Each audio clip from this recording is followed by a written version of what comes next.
Well, good afternoon, Cummy Bears. Oh, we haven't used that in forever. We have not, and we want to try to bring it back. I think we want to, but it also doesn't go with our branding anymore. I'm sure it does. How? We have to take come out. Oh, your voice Does it? Yes. You start with cummy bears. I don't know. It just got me feeling a certain way. But good news. We are still working on our rebranding, but it's not taking us away from the show. If you've been following us online, you'll notice we've been kind of like building back our activity up, really working to just deal with the censorship that we have at hand and working to get in the ass with something different. Did you just bleep yourself on our show? Kind of. Well, because I didn't realize I was going to end up saying that. But anyways, how are you? I'm good. Good. How's your mouth? Why do I sound funny? A little bit. I need a pop filter in front of my.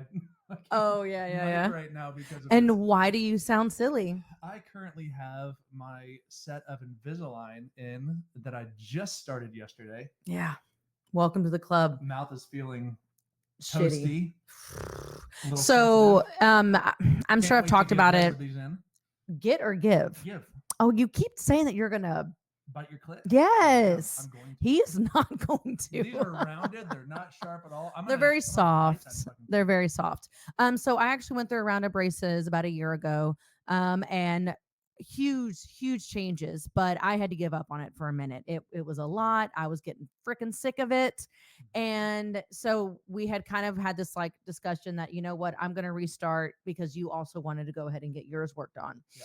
So we went before our trip to Mexico, which we're going to get to. We went before, got everything set up, and it was literally like 2 days after we got back, we got him in. It's cute though. We're doing it together. Yeah, if you're watching on YouTube, you can see my nice smile right now. I mean, they're Invisalign. You don't really see much. I feel like mine can be seen. My teeth look wider right now than they have in years. Yeah, they do. They do that. And I cheated. Mine are only on the bottom. They were trying to have me on top and bottom, and I was like, absolutely not. I am drawing. No. The subject of giving and getting head with. Oh, you do. Invisalign. You do like it when I gave you head with Invisalign in. I mean, anybody that's ever received a blowjob whether your partner has Invisalign in it knows it's actually quite nice. It's soft. It's a lot softer. It's really soft. And then for me, like as the one like giving, it does alter how I give head too. Like it, I don't know. It's like this nice little barrier that you kind of have. Your teeth aren't sharp anymore. I know, and my teeth can be pretty fucking sharp. So I'll be curious to see what it's like to give you head. Yeah. Have you ever given head to a woman with Invisalign in? I don't think so. They're always out? I would always take them out. Oh. Yeah, I would always take them out. No, wasn't for me, but hey, you know what? With you, totally different situation. Oh my God, I'm going to have a new kink. Oh God. Gonna find out how that I'm just going to have to keep these afterward just to like fulfill the kink that's created. Baby, go get the Invisalign. Go get those Invisalign for me. Oh my God. Anyways, what else happened in our lives lately? Lately, I feel like you're leading me on here. I'm always leading you on. Yeah, it's a tease. Life is a tease. Fill me in. We went to Mexico. Yes, we went to Mexico. It was so much fun. Oh, we had a fucking blast. Yeah. Well, where are we at? Elegance, Majestic. We are at the Majestic Elegance. Majestic Elegance. How long do you think it? Throw all these S's out there. Why do you think I'm having you say it? You're doing much better. You're doing much better. Oh, thank you.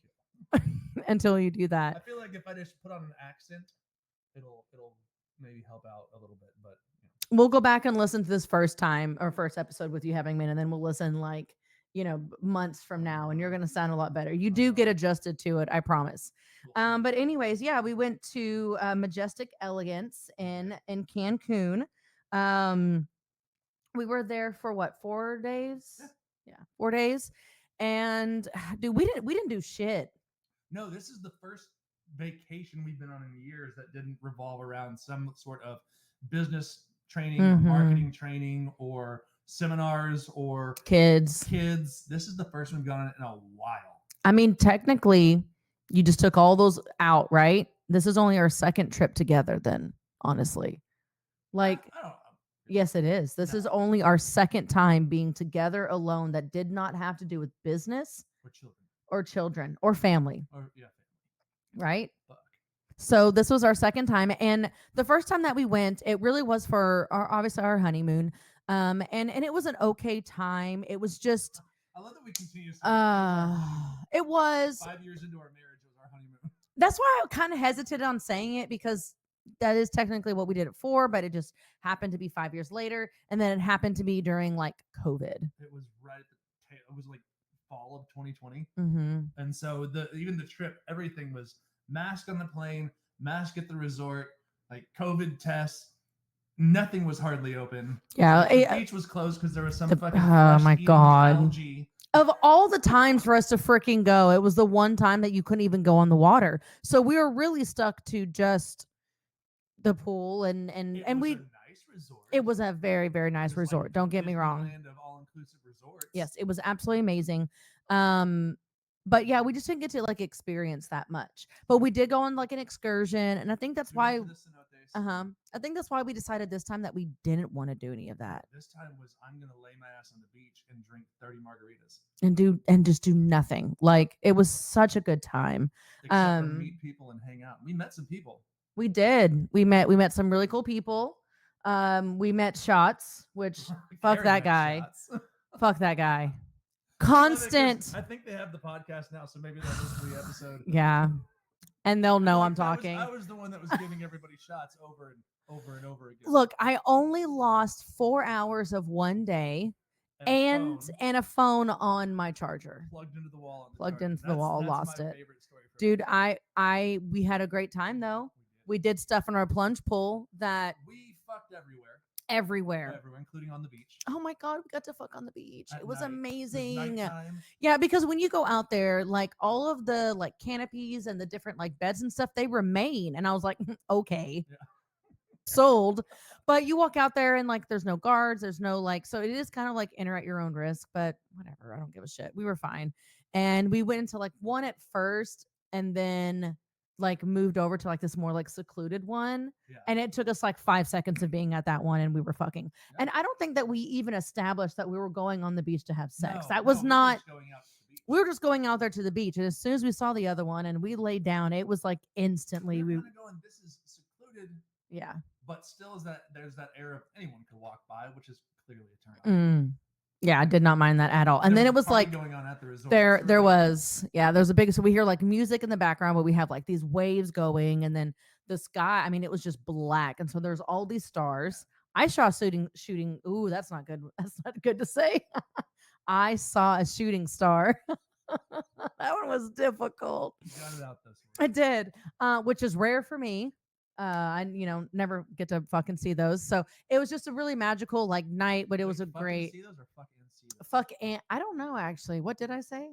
I don't get to fucking see them. Yeah, exactly. Yeah. So which I don't know, man. I don't know, but we had a really good time, and it was just a good escape for us to be able to like recharge.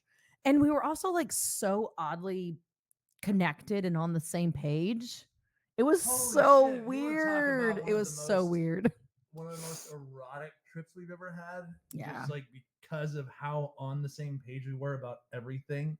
There was no arguing. There was no like pushback. It was all just go with the flow. Everything we did. I think the most time we spent apart was maybe 30 minutes. That was literally 30 minutes. In the pool at one point, and then you were like, I'm going to go back to the group that we were hanging out with. And I was like, cool. I'm going to take a little social battery recharge. Like my introvert self was not there yet. Yeah, but I was also gone for like 5 minutes, and you're like, I miss you. Like, I'm okay, cute. Actually, not 5 minutes. Fuck off. I will go back through my messages. Exactly. But eventually made my way back out there. We won a music trivia contest. Oh yeah, we did. With the captain. I had the captain. Everyone has nicknames if you haven't noticed, right? There's like Shots. There's Captain. There was a few other. Well, we had this was not at the resort, but we had Fort Lauderdale. Big Cock and Fort Lauderdale. Big Cock and Fort Lauderdale. Very, very, pleasant. What are they called? Not flight attendants, but the person that's at the desk, calling. Oh, on yeah. One of those people who has kept pronouncing Fort Lauderdale as Fort Lauderdale. So we're just cracking up, which that's kind of how it started, honestly. And so it was just it was great for us to be able to go and have a really good time and come up with all these different like memories and like fun little like nicknames to the people that we hung out with. And we really had a good time. I mean, there was one point that you like went up to the bar and I text you like, "You're so handsome," the exact minute that you text me something along those lines. Like in the exact minute we were texting each other the same thing. Yes, we It was cool. We were vibing. We were vibing. Pretty ridiculously on point. And we also get to get some reading done. I was about to say, do you think that we were so spicy during our like trip because we went there listening to spicy books beforehand? Now we're saying spicy books. I see how it is. I told him not to say spicy earlier. You sure did. You did. Well, that's not because of the word, it's because of your speech. Spicy? Yes. It was the S and the C in it. That's kind of funny to hear you say. Well, one of the things that we like to do is that we are both into erotica. Mhm. You know, you usually see the basics online, right? Where it's always like the wife is into the erotica and she's the one reading the spicy books. Yeah. I read them too. Mhm. And Kari actually got me into more of them. Whenever she started reading the oh so popular ACOTAR series, I went, you know what? I'm going to read that one too. And so it was like book for book with us, going through the same exact ones. And we finished the series so far on that one. And so then we started dipping into the other ones. And now we've kind of diverged a little bit. Yeah, a little bit. But where you're now reading the Fourth Wing the series, Fourth right? Wing, yes. I just finished the first one. And then I'm going through the latest one that I'm about to finish is A Dowry of Blood. And you heard from that from our friend, right? Yeah. Yes, our friend Moose. Lazy Moose. I heard about that one. That one is insanely good because it is kind of poetic. It's very literary, and it's the story of Dracula, but told through the eyes of his brides, well, one of his brides in particular. But it tells a story about like how each of them came to be. And so my suggestion is that if you're poly positive, then read that one. Yeah, go to that one because it's interesting. It is interesting. And the way that you're describing it was funny because I'd sent a message and I always said that's a question when you're reading one of those books is like, how spicy is it? Yeah. Like, how far are they going? Right. And it was literally a minute. He was like, nah, it's not that bad. And then he was like, oh shit. It's like, there's nothing really overtly sexual about it now. I mean, within a couple minutes on, okay, never mind, scratch that. But you're also describing like a scene earlier. And I think it's kind of what like brought up like us talking about some of this on the show, but it was even them like talking about like their relationship between the other women and the type of bond that's created. And it's just so nice to see that like in a book. Yeah. That's also so heavily sexually charged. Yes. With it being so sexually charged, it was, I don't know why I'm drawing blanks on character names right now. That was Madeline? Magdalena. Okay. Yes. But it's Dracula's first bride, and she's talking about Dracula introducing her to Magdalena, how much jealousy she felt towards her because he kept telling her that she was just a friend, that it was nothing there, and then eventually he very clearly starts manipulating her into accepting Magdalena as a sister and as the next bride. But then her and Magdalena's relationship starts to evolve, and so she puts it in a way essentially saying that she realized that her love for Dracula ran as deep as it did for Magdalena. And if she can do that, then it was able to get her to realize that so could he. So it was like this interesting little like snippet into Polly, right? Yeah, this little look into Polly being like, cool. Anybody that's like kind of curious, that here's something to look into. Here's something to read about. So, minus the Dracula manipulation, obviously. But it's not something that they like veiled. No, I know. That, the author of S.T. Gibson, who wrote it, really, really kind of shows you. It's not something that's hidden. It's not something that later you realize, oh shit, he manipulated her. It's like it's very clear that that's happening. Yeah. So, but that's kind of what our topic's going on today. In fact, we're about to turn you over here in just a couple of minutes to our interview for the day. Yep, we have another author. Very excited to have her on. Her name is Jade Greene. And if you were familiar with one of our episodes in the past where we had the other author on, that was Shay Kuhn. She was the one that ended up referring us over to Jade Greene. Yeah, Shay had been like, "Hey, I have somebody else that you should check out," and we've been trying to get Jade on the podcast. Yeah, it's been a minute. While, but as you said earlier, life has lifed. Life is lifing, man. It has been difficult, but we ended up getting her on, and we're gonna have an interview with her coming up right after this. Yeah, so stay tuned. You want to go ahead and turn it over? Yep, let's do it. All right, so check this out. This is our interview with author Jade Greene, who is the author of the Disorderly Conduct series. So enjoy it.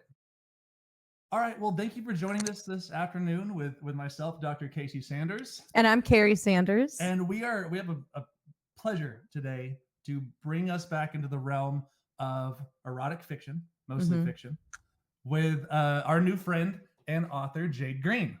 Jade, welcome to the show. Hello.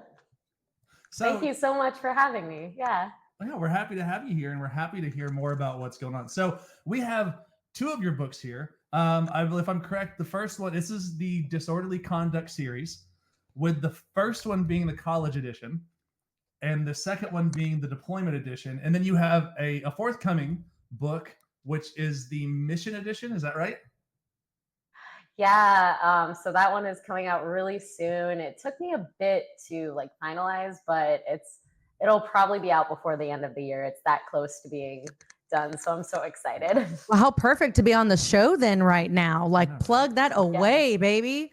That's the first stop of the tour. Exactly. So you start with us and then you'll finish with us, right? You'll come back on after the right? It'll be perfect.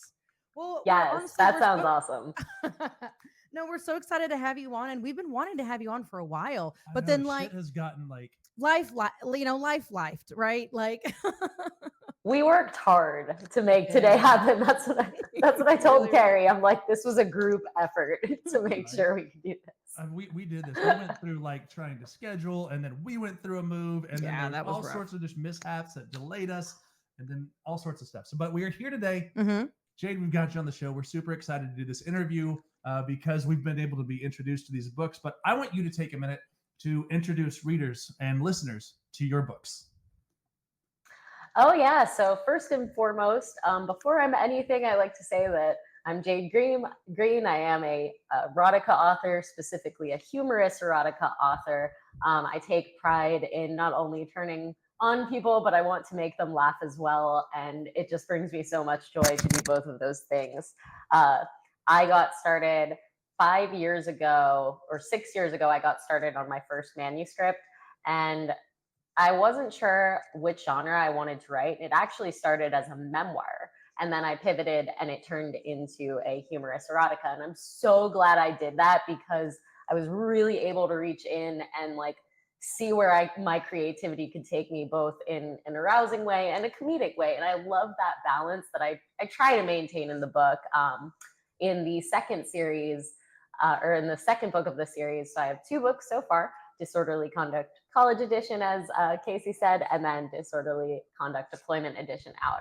The first one is a much funnier read. The second one still has a lot of comedy in it, but it's more it reads more of a dramedy, a satirical dramedy. So ups and downs. Yeah. Because the second one is about, it's about humanitarianism on some level, isn't it? It's like going into a hurricane zone with a bunch of people and helping out while also exploring the sexual side of things. Yeah. And what made me write that, and what I love about fiction, this is a perfect example of it. So my books are loosely inspired by my life. And I say loosely because I had to add and change and really make the story for my protagonist, Ari. I always tease with people. I'm like, Ari is, in the fictional universe, my daughter. So we share so many qualities. She's literally my size, she's my height, she's my stature, black hair. But she's also different. I try to make her more extreme. I try to make her more even more intense when she goes through her feelings. So when she's in a state where she's being immature and she's being cocky, I try to make her as egotistical, cocky, like the biggest bully in her life you could think of, both to herself and to other people. And then on the flip side of that, when she goes, it's funny, in the first book, I make a few things happen to her that kind of humble her and make her step back from herself to realize, like, oh, there's more to life than titles. There's more to life than being the cool girl or being the hot girl or being whatever, being the most sexually desirable person in the room. And so it leads her on a journey to be like, well, what can go alongside that? Like, I can still have that part of me, but what can I do to go along with that? So I traumatize my child like any good author parent. Right. You know, that's why it's fiction. It's, you gotta put them through the ringer. And the second book is really, like, the first book, she's 21.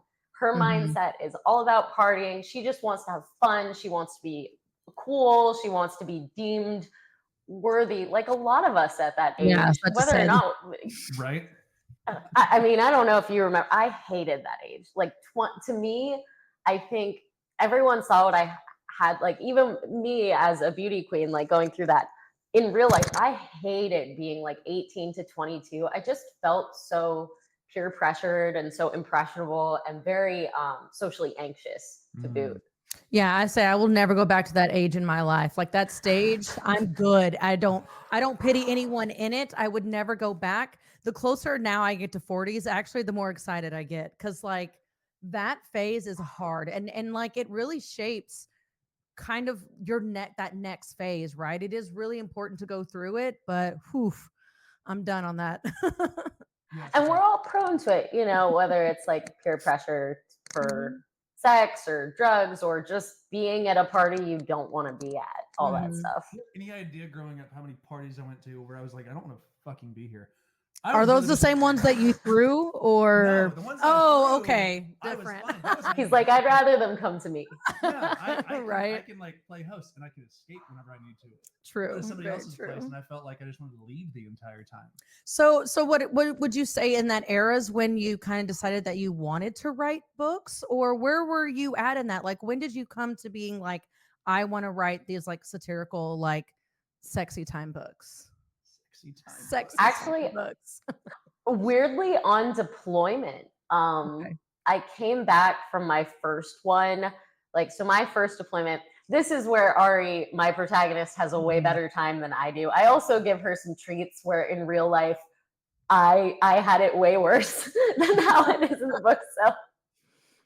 So in the second book, while she's on deployment, it's interesting.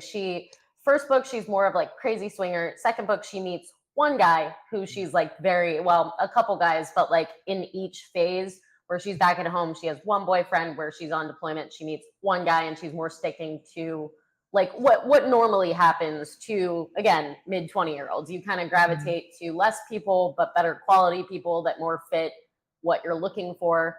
So second book, she's like 25 to 27.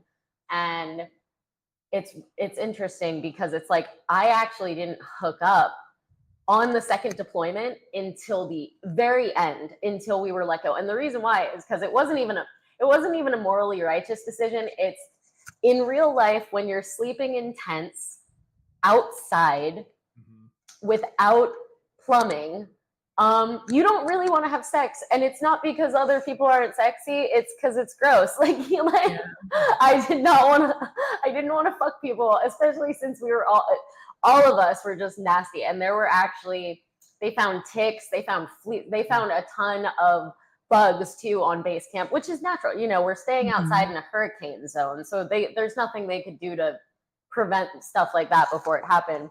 So in the book, housing situation, yeah, right? The outside heat, like tents and everything you're describing, it's not something you're like, man, I cannot wait. Like, come on, I get that. Yeah, like, and that's why in the book she's fucking like crazy in deployment. But it's funny because it's like, when people ask me about that, they're like, man, that must have been great. I'm like, actually, no, like I did not. Once we were let go and relieved, we were all staying in hotels the day after we were like released from duty.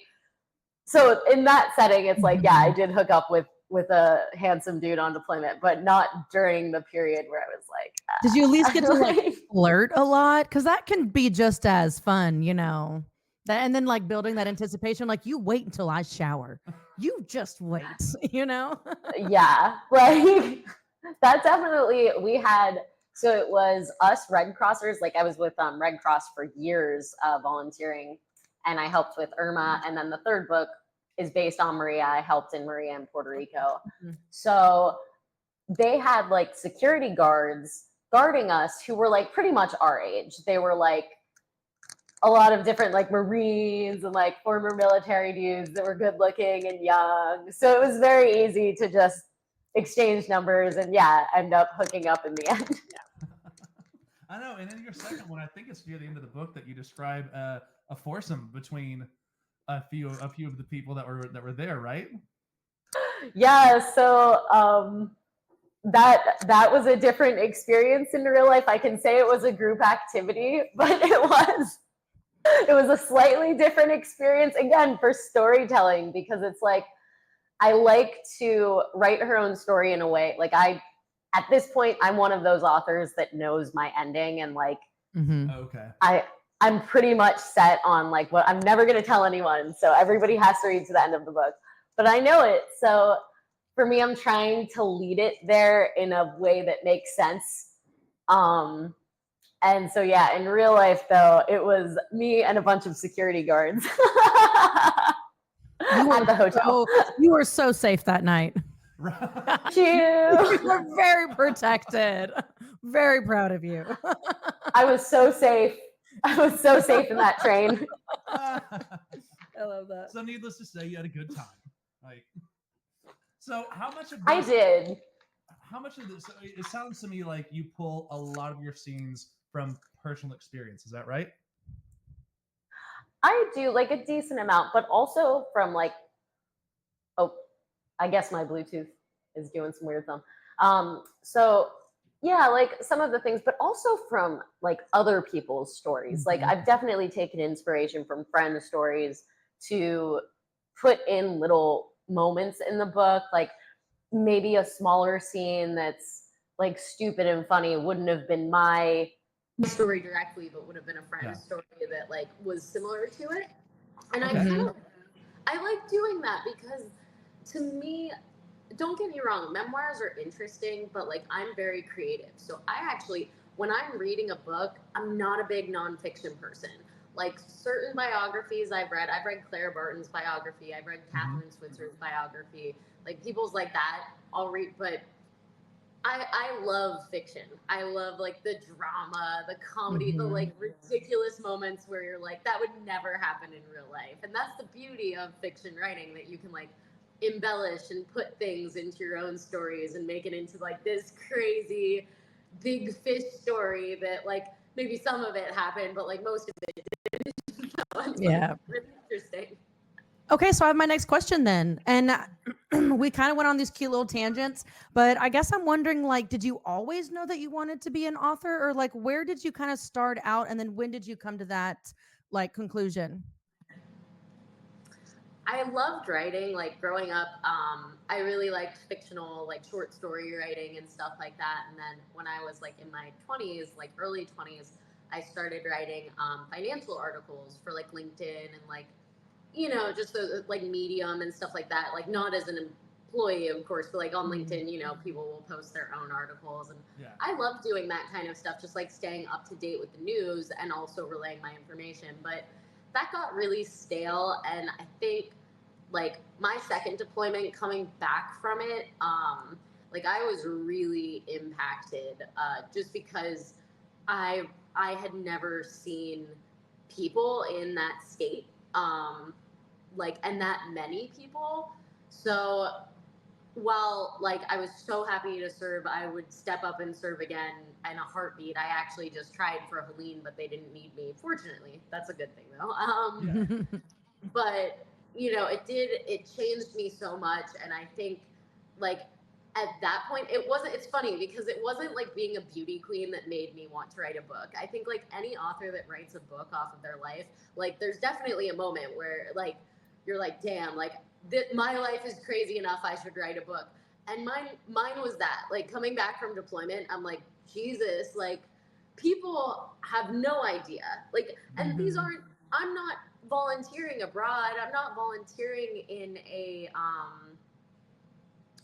a place that's not relatable. These are Americans. These are our people. And so like when I saw that, and especially like the lack of response from the government, like I'm not political, but I'm very passionate about disaster response. Like that's one political thing I'm passionate about, because I don't really give a damn what legislators say. If Americans are suffering, like especially with North Carolina and like even in Irma's case exactly, like get people on the ground, get people there to help them, get money in to help them, because these people, they don't even have water. Some of them lose their big ones losing their medications. And so that really drove me. I'm like, man, like I should write about my life and do it in a way like the selfish part for me was like I found therapy in it. That's great, actually. That's awesome. Like for me it was like a really good coping mechanism, because it was like I needed a way to process it without making it such a dark cloud in my mind, because I love humanitarian work, but part of humanitarian work, you are exposed to crappy legislation and crappy response from local, or even most of the time federal. Local governments are great. Usually they're like on their shit, but FEMA, unfortunately, they're the slowest to respond. So for me, that was a big motivation. I was like, you know what? I need a positive way to process all this, and a way to like transmute it into something good for society and myself.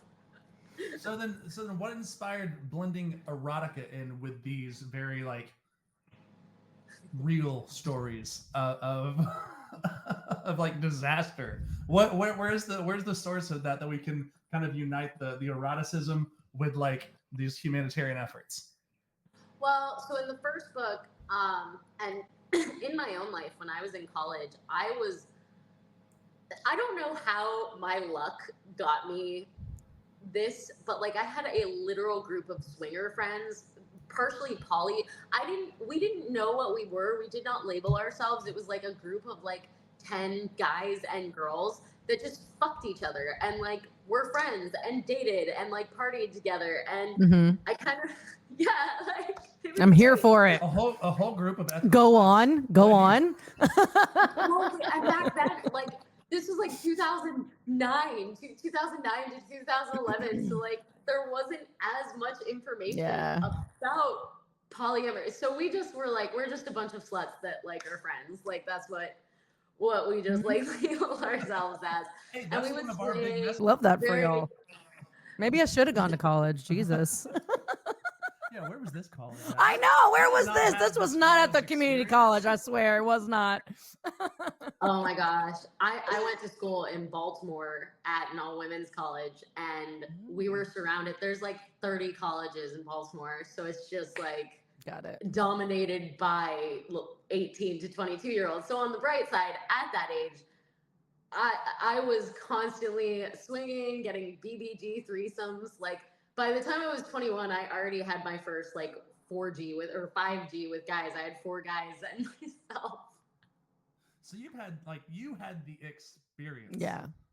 Like any of those stuff where you hear like these crazy wild stories and people are like, wow, that happens in the movies. You're going, no, it doesn't. That's just my Tuesday. I am so proud of you. I think that's amazing. And for me too, like, so going back to how deployment, sex, all that, how it ties in, I had to for me, like refinding my sexuality and myself after deployment was a challenge. So like, I think in the book, I try to make it where it's kind of a healing presence in the second book. In the first book, it's just her drug. She is ODing on sex with everybody and fucking everybody and having a good time. The second book, though, she's approaching sex and using sex in her life more as like a healing and coping and connecting tool. So that's where I like to kind of switch it up, where it's like she's still enjoying it and she's still having a foursome, a swap, but it's with a more ethical and chill mindset. Got it. Yes, she's coming to her own, learning more about sex positivity and principles of healthy sex and things like that, instead of just fucking everybody.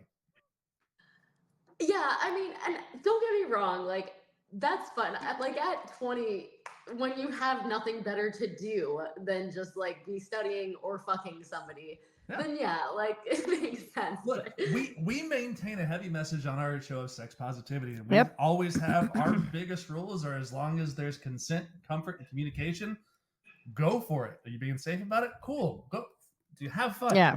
It's easier with age for sure, because I feel like at that age people are more likely to lie in those circles and stuff. And I mean, there's always that in older circles as well, but I mean, at least there's more maturity among the 30s and 40s swingers than the 20s hookup crew. Yeah. Luckily, we're starting to like kind of shift things. That's one of our Mhm. big one for us is like comprehensive sex education for younger generations to allow them to come up into being 18, 20, 22 and be able to still participate in these things if you'd like, doing it in a way where you can do it safely and not have to worry so much. Yeah, I mean, and that's what I liked having a group, because it really minimized risk of like STD, or like Mhm. it at least buffered the unplanned pregnancy thing, because none of those guys were strangers. Like they were friends and still are. Like some of them still are my friends. And some of the girls as well. Like we're all just, a lot of us are still friends.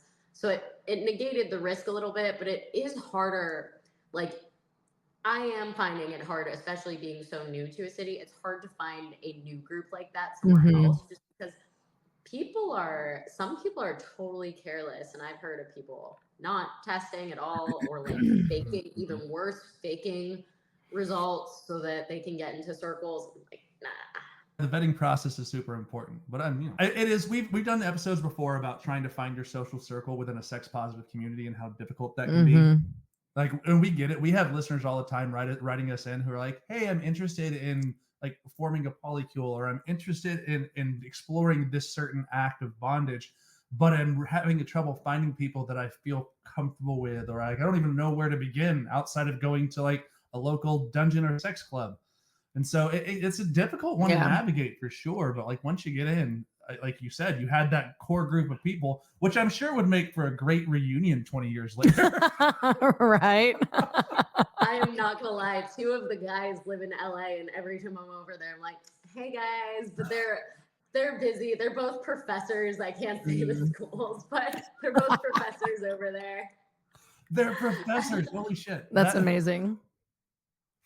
That sounds like We were- another book. That sounds like another book. I don't think those two ever, like, oh man, the lore, the Jade sex lore goes, Right. it goes deep. I don't think those two ever banged me together, but I'm pretty sure one of them was in the other room when the other 5 of them or other 4 of them were banging me. Yeah, he was. They never like hooked up with me together, but they both hooked up with other guys in the group with me together. That's how like Yeah. it's like a 10-person, 11-person group. Yeah, 11 people. Sounds like the dream, doesn't it? I mean, Dream I had last night. Jesus. No. So okay. I love how like sexually open you are, and you seem to be someone that's been that way for a really long time. That's not super common, and so that's what I'm saying. Like, I'm super proud of you. I think that's badass that you go out there and be who you are, and you're very real to say it. And so that just kind of had me wondering earlier, how has your like friends and family kind of like understood your writings and who you are? Maybe they don't know. what we know about the friends. True. Some of the friends, not all the friends. That was just the 10 group, right? There's other friends, but I'm just There's curious, other like friends. how it's been like, received. Yeah, it's interesting because I'm not the first author in my family. There's another published author. I'm not gonna say her name because I know like with my stage name and stuff, I don't want to bombard her privacy. But Understand. she really inspired me, like in the first place, to just write, and so I did. And I was lucky because I'm pretty close to my family. And once I wrote my book, like I did tell my family, and I was just like, "Hey, just letting you know." Like this probably isn't going to go anywhere, but like in case somebody on Facebook in your friend group or whatever like sees it, I was like, just so you know, like I'm writing, erotica, and it's just something that I can do on the side of my job. It's just something I like to do. I just enjoy doing it. and they were really accepting of it. Actually, they were pretty accepting. I know my mom was like, I want to buy your books, but I'm never going to read them. I'm like, that's fine, Mom. That is the best supportive mother in the world then. Don't embarrass me by oh, reading them, but buy them off the shelves, please. She's like, and then what was really flattering was she actually bought them for her friends and stuff. So that was really cool. And her friends did read it, and they told her, they were like, it's amazing. And I'm like, That's adorable. oh, It's stop. like It's not stocking amazing. stuffers. Here you go. My daughter's sex book. Sex book. No, they liked it. They thought I did a good job in it. My cousins, they like are really proud of me. But I think when I was a teenager, though, see, here's the thing. Like, it was a struggle to get into like a healthy mindset with sex, because for a while, like especially my early 20s and like late teenage, it was more like rebelling, more narcissistic backed. I mean, especially at that age when your like ego is just the size of a room. And it sucks because like especially as a teenager, I was never into partying, and was never into, I didn't even smoke weed until college, actually. So I was a very straight edge, nervous, socially anxious, sexual, but socially anxious, nervous, studious person. And I got so much shit. What's crazy is the kids that were breaking the laws and like maybe beating up their girlfriend, like I went to a very small town school in the middle of nowhere, Pennsylvania, and it's like girls would walk in with like a big bruised eye and nobody would say anything about like her boyfriend beating on her, but it's like me giving a blowjob like to my boyfriend or whatever somewhere at a party was like, oh, you know, and so we all went to, it sounds like we were all in school around the same time. And Yeah. so, yeah, we both went to a smaller town high school, and it was the same kind of situation. It was the same kind of situation. Rumors flying, but they were never about like the stupid shit that the guys were doing. It was always like What the girls did. Story. Look at this girl. She's a slut. She's a whore because she had sex with her boyfriend. So it was definitely an interesting time. Yeah.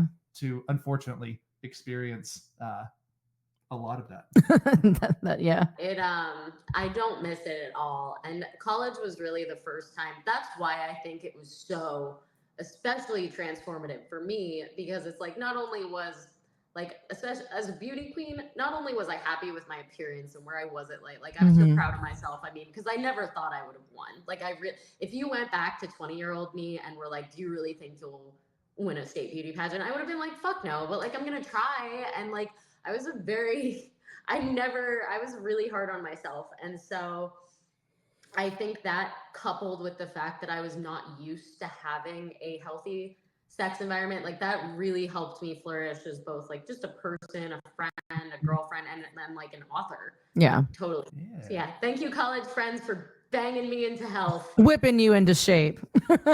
You have the 2 books out. You have the next one coming. And then you mentioned earlier, you said that you have an end in mind.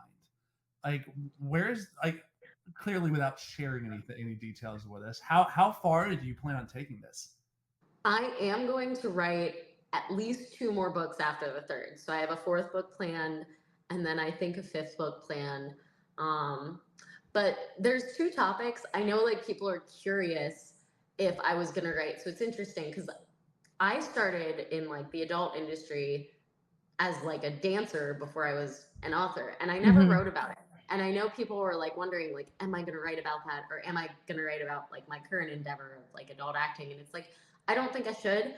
And the reason why is because like, I'm such a rare demographic, and I don't feel like it's fair. And let me clarify, like the family thing is a privilege that so many people like, and even erotica authors, like, you know, I've lost a job 3 years ago or 2 years ago when I like first was publishing.